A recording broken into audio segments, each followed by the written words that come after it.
Hey, welcome back to Brighter Rays. We're looking at a study called May God Almighty Grant You Mercy. Growing a great blessing from Jacob.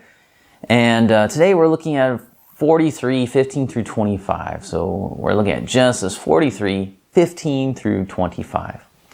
And I labeled this study today, Peace and the Treasure of God.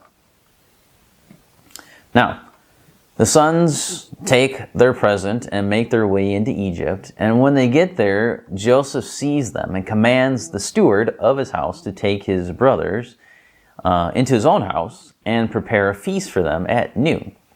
So the steward invites Joseph's brothers into the house, and they become afraid because this is not a normal activity. They think, oh man, we're in trouble because we didn't pay for the food for last time. And we're here now, and we're going to be captured, and we'll be forced into slavery. This is what's happening. We're toast. We're in trouble.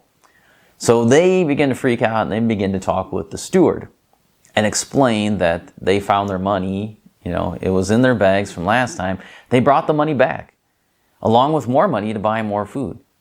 Seeing that they were afraid, the steward says, "Well, peace be to you. Peace to you. Do not be afraid. Your God and the God of your father has put treasure in your sacks for you. I received your money." So as far as the steward knows, he got the money. And he explains that it is their God and Jacob's God that had brought this windfall to them, this hidden treasure in their bags. It wasn't the money that was owed, it was a treasure, it's a windfall for them. They don't owe the steward anything. The peace and treasure of God has come to them, and they don't realize it.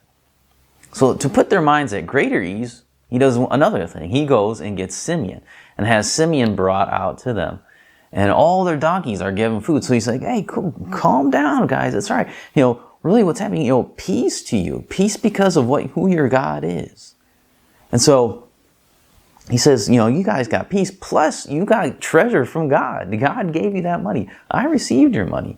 Your bill is paid. Don't worry about it. You don't owe anything. And so if you got money in your bags, that's from God. God has given you a treasure that you weren't expecting. And then he says, well, let's bring your brother out. See, everything's okay because here's your brother. It's good. You're good. And then, hey, let's feed your donkeys while we're here. Let's get them all set up. So, all the men are reunited. The 11 brothers are back together again. And the men wash themselves. They wash their feet. They get cleaned up. And they prepare their gift for Joseph. So they're going to lay out the gift, make it all look nice and great.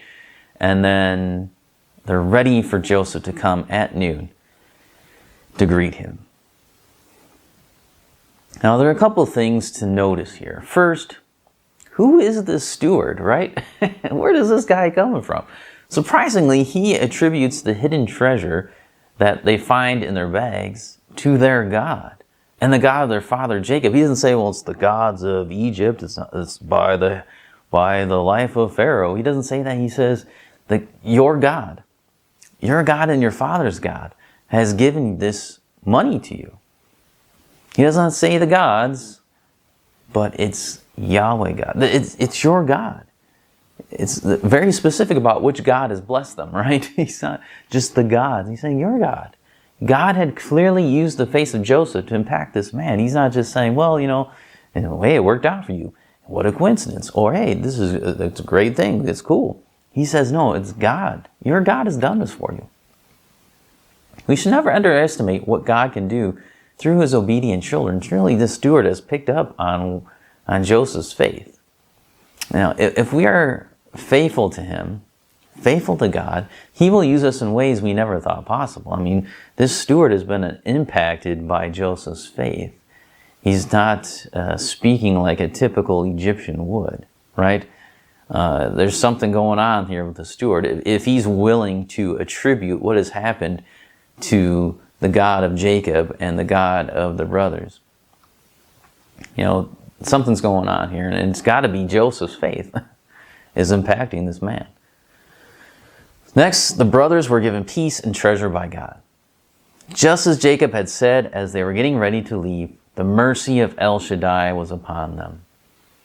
Blessing and peace are always rightfully and ultimately attributed to God alone. So the steward was right. It was God that gave him the windfall. It wasn't Joseph who said, go put it in their bags. It was God.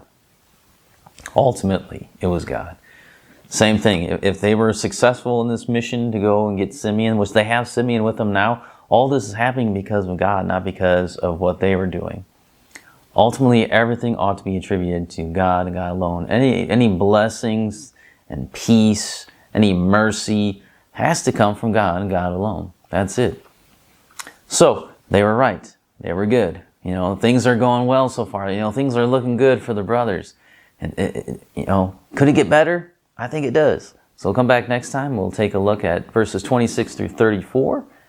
And we'll see that God's mercy, His blessing, His peace is really on the brothers.